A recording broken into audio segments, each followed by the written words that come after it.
Do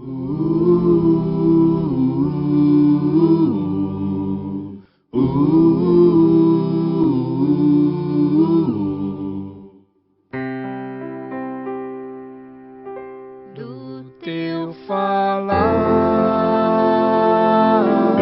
ó Salvador, jamais vou duvidar, é encorajador. Alimento Diário, Série E, Então Virá o Fim. Título do volume 1, A Edificação da Igreja. Autor, Pedro Dong. Título da semana 1, Os Sinais dos Tempos. Quarta-feira.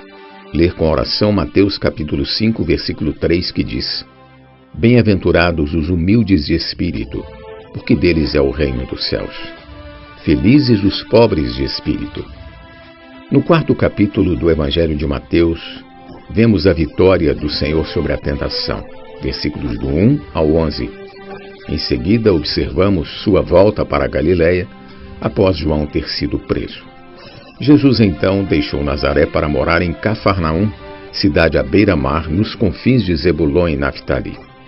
O Senhor começou a pregar o Evangelho a partir dessas regiões, caracterizadas por ele como de um povo que jazia em trevas, lugar onde havia a sombra da morte. A estes Jesus resplandeceu como grande luz. Daí por diante passou Jesus a pregar e a dizer: Arrependei-vos, porque está próximo o reino dos céus. Versículo 17. Em seguida, Jesus chamou 4 de seus principais discípulos, Simão Pedro e André, Tiago e João. Jesus, como rei do reino dos céus, desesperado para salvar o povo do jugo de Satanás, começa sua obra mostrando sua preocupação. Percorria Jesus toda a Galiléia, ensinando nas sinagogas, pregando o evangelho do reino e curando toda sorte de doenças e enfermidades entre o povo. Mateus capítulo 4, versículo 23. Esse versículo mostra que a situação caótica do mundo em que o homem caiu só tem uma solução: o reino dos céus. Ao desobedecer a Deus, o homem saiu de sua presença e de seu governo. Quando não há governo de Deus, tudo entra em desordem. A confusão e a corrupção começam a operar na sociedade humana. Os que se encontravam na terra, no tempo de Jesus, eram pessoas enfermas. Hoje não é diferente. Portanto, precisamos ter isso em mente. A única coisa que pode salvar este mundo é introduzir o reino dos céus aqui na terra. Introduzir o governo celestial entre os homens. E isso se dá por meio da Igreja.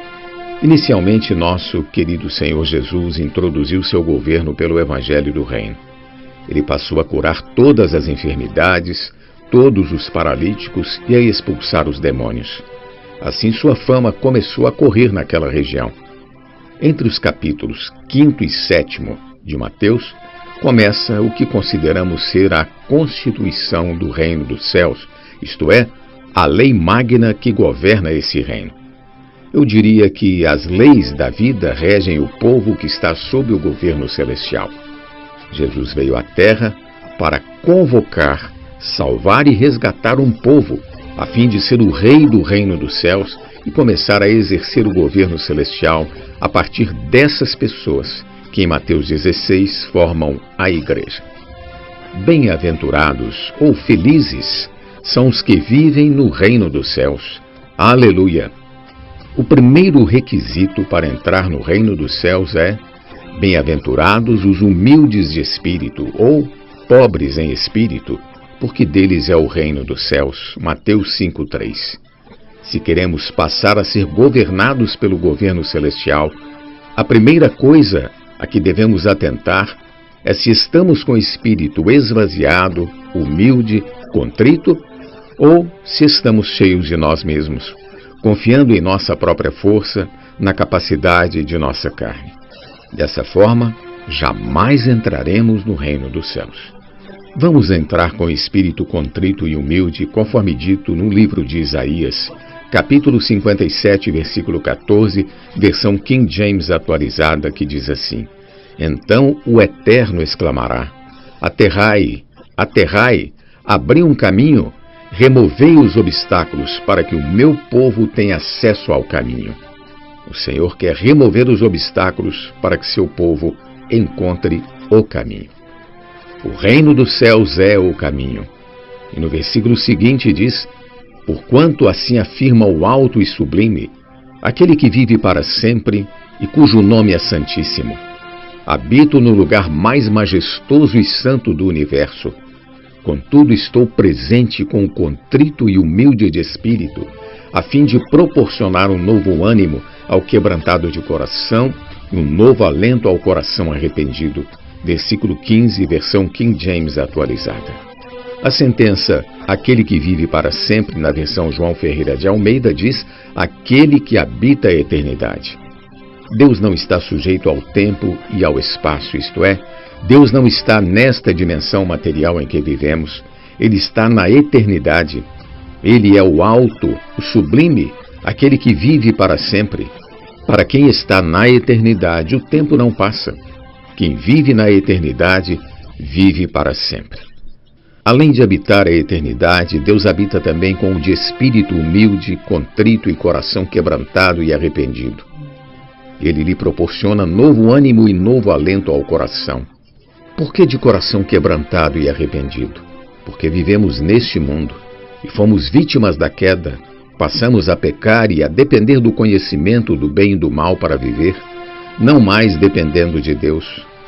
Dessa forma, o homem precisa arrepender-se de confiar em si mesmo e em sua capacidade natural.